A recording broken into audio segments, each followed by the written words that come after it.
Egg roll তো আপনারা অনেকে অনেক রকমভাবেই বানিয়ে খেয়েছেন, তবে আজকে আমি আপনাদের জন্য একটু নতুন পদ্ধতিতে এগ রোল তৈরি করে দেখাবো। এই রোলগুলো শুধুমাত্র ডিম আর ময়দা দিয়ে বানিয়ে নিতে পারবেন, আর একবার কাউকে বানিয়ে খাওয়ালে দেখবেন আবার খাওয়ার রিকোয়েস্ট আসছে। ছোট থেকে বড় সকলে কিন্তু এগ রোলগুলো খুবই পছন্দ করে খাবে। আসসালামু আলাইকুম বন্ধুরা, কিচেন বাঙালিয়ানা চ্যানেলে আপনাদের সবাইকে স্বাগত জানাই। রোলগুলো তৈরি করে নেওয়ার জন্য আমি এখানে 1 কাপ পরিমাণ ময়দা নিয়ে নিচ্ছি। আপনারা চাইলে ময়দার পরিমাণ বাড়িয়েও নিতে পারেন।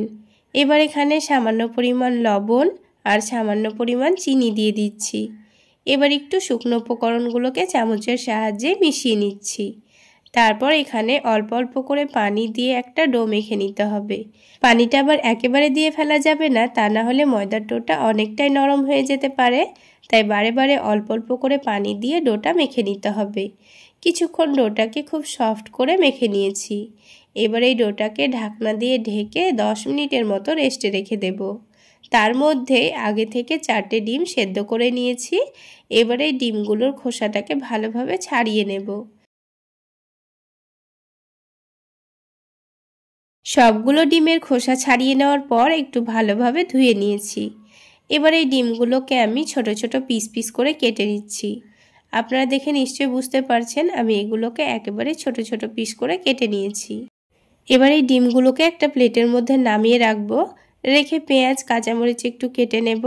এই ডিমগুলোকে একটু ফ্রাই করে নিলে কিন্তু ডিমের টেস্টটা অনেকটাই বেড়ে যায়। একবার হলো এভাবে এগ রোলগুলো বানিয়ে খেয়ে দেখবেন খেতে দারুণ লাগবে। তো আমি এখানে 4টে মিডিয়াম সাইজের পেঁয়াজ স্লাইস করে কেটে নিচ্ছি। পেঁয়াজের পরিমাণটা একটু বেশি দিলে খুব ভালো লাগে খেতে।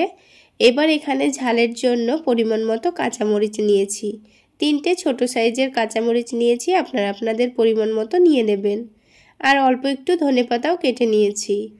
এবার প্যানের মধ্যে অল্প করে একটু সাদা তেল দিয়েছি। তেলটা হালকা গরম হয়ে গেলে কেটে রাখা পেঁয়াজগুলো দিয়ে দিয়েছি। দিয়ে একটু নাড়াচাড়া করে নিচ্ছি। পেঁয়াজগুলো এখানে খুব বেশি লালচে করার দরকার নেই, হালকা একটু ভাজা হলেই হবে। তারপর ঝালের জন্য কাঁচামরিচটা দিয়ে দিয়েছি, স্বাদ মতো লবণ দিয়েছি। আর এর টেস্ট একটু যেন ভালো আসে সেই জন্য চাট মশলা দিয়েছি। আর দিয়ে দিচ্ছি একটু বেশি পরিমাণে টমেটো সস। দিয়ে সব কিছু একসঙ্গে ভালোভাবে মিশিয়ে নিচ্ছি। এখানে লক্ষ্য রাখবেন পেঁয়াজটা যেন খুব বেশি ভাজা না হয়, তা না হলে কিন্তু রোলগুলো খেতে খুব একটা ভালো লাগবে না। মশলাগুলো মিশিয়ে নেওয়া হয়ে গেলে এখানে ডিমগুলো দিয়ে দিয়েছি, আর তার সাথে ধনেপাতা কুচি দিয়েছি আর অল্প একটু লেবুর রস দিয়ে দিচ্ছি। লেবুর রস দিলেও কিন্তু খেতে দারুণ লাগে। এবার সব কিছু ভালোভাবে মিশিয়ে নেব। সব কিছু ভালোভাবে মিশিয়ে নিলেই কিন্তু ডিমটা আমাদের রেডি হয়ে যাবে। তো দেখুন ডিমটা আমাদের কিন্তু এখন রেডি হয়ে গেছে। এখন এই ডিমটাকে নামিয়ে সাইডে রেখে দিয়ে এবার এই ডোটাকে আবার একটু ভালো করে মেখে নেব। তো ডোটা দেখুন রেস্টে রাখার জন্য কিন্তু অনেকটাই সফট হয়ে গেছে। এবার এই ডোটাকে আবার একটু ভালোভাবে মেখে আরও ভালোভাবে সফট করে নিতে হবে। তারপর আমি এটা থেকে 4টা মতো লেচি কেটে নিয়েছি, যেহেতু আমি 4টা রোল তৈরি করে নেব। আপনাদের পছন্দ মতো ছোট অথবা বড় করে লেচিগুলো কেটে নিতে পারেন। এবার একটা একটা করে লেচি নিয়ে ভালোভাবে হাতের তালুতে ঘুরিয়ে ঘুরিয়ে সফট করে লই তৈরি করে রাখবো।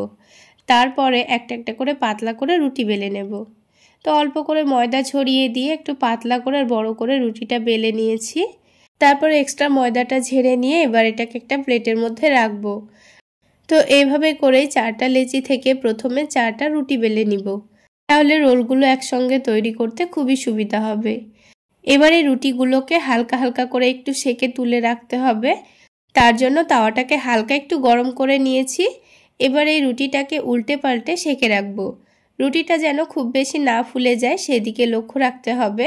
তাই একটু চেপে চেপে উল্টে পাল্টে হালকা করে সেকে তুলে নিতে হবে। তো ঠিক একইভাবে আমি সবগুলো রুটি প্রথমে এইভাবে সেকে নিয়েছি। এবার আমাদের বাকি কাজগুলো করে নিতে হবে। তো আলাদা একটা ছোট বাটির মধ্যে আমি 3টা ডিম ভেঙে নিচ্ছি। যেহেতু আমি 4টা পরোটা তৈরি করব তাই 3টা ডিম ভেঙে নিচ্ছি। তবে আপনারা চাইলে 4টা ডিমও ভেঙে নিতে পারেন। তো এবার এখানে শুধুমাত্র লবণ আর অল্প একটু চাট মশলা দিয়ে দিচ্ছি। চাইলে আপনারা অল্প করে একটু মরিচের গুঁড়োও দিতে পারেন। আর কিছু না দিয়ে এবার আমি ডিমগুলোকে ভালোভাবে ফেটিয়ে নিচ্ছি। তো ডিমটা ভালোভাবে ফেটিয়ে নেওয়া হয়ে গেছে। এবার আমাদের রোলগুলো তৈরি করে নিতে হবে। তার জন্য প্যানের মধ্যে সামান্য পরিমাণ সয়াবিন তেল দিয়ে দিয়েছি। তেলটা হালকা গরম হয়ে গেলে অল্প একটু ডিমের মিশ্রণটা দিয়ে দেব। ডিমের মিশ্রণটা কাঁচা থাকা অবস্থাতেই কিন্তু এখানে রুটিটা উপরে ভালোভাবে দিয়ে দিতে হবে, যেন রুটিটা খুব সুন্দর সেট হয়ে যায়। তারপর একটু ভালোভাবে চেপে দিয়েছি। এবার রুটিটা যখন খুব সুন্দর সেট হয়ে যাবে, ডিমটাও যখন খুব সুন্দর ভাজা হয়ে যাবে, তখন এটাকে উল্টে দিয়েছি। তো উল্টে পাল্টে রুটিটাকে খুব সুন্দর করে ভেজে নিতে হবে। তারপর এটাকে তুলে নেব। তো দেখুন দুই দিকটাই কিন্তু খুব সুন্দর ভাজা হয়ে গেছে। তো এবার পরোটাটাকে তুলে নিয়েছি, আর বাকি পরোটাগুলো ঠিক একইভাবে আমি ভেজে নিয়েছি। এবার রোলগুলো তৈরি করে নেব। তো এবার আগে থেকে রেডি করে রাখা ডিমের মিশ্রণটাও কিন্তু ঠান্ডা হয়ে গেছে। তো লম্বা করে এক সাইডে দিয়ে দিচ্ছি, তারপরে উপর থেকে অল্প করে একটু শসা কুচি দিয়ে দিচ্ছি। আপনারা চাইলে শুধুমাত্র ডিমের মিশ্রণটা দিয়ে রোল করেও খেতে পারেন।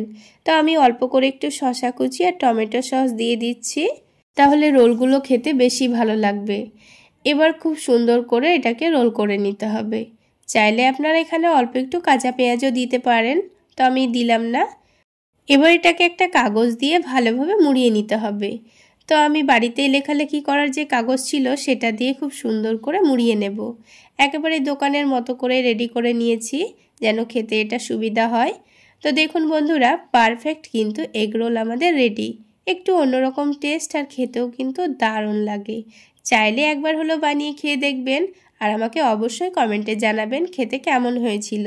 তাহলে বন্ধুরা, আজকে এই পর্যন্তই। সকলে অনেক বেশি ভালো থাকবেন, সুস্থ থাকবেন।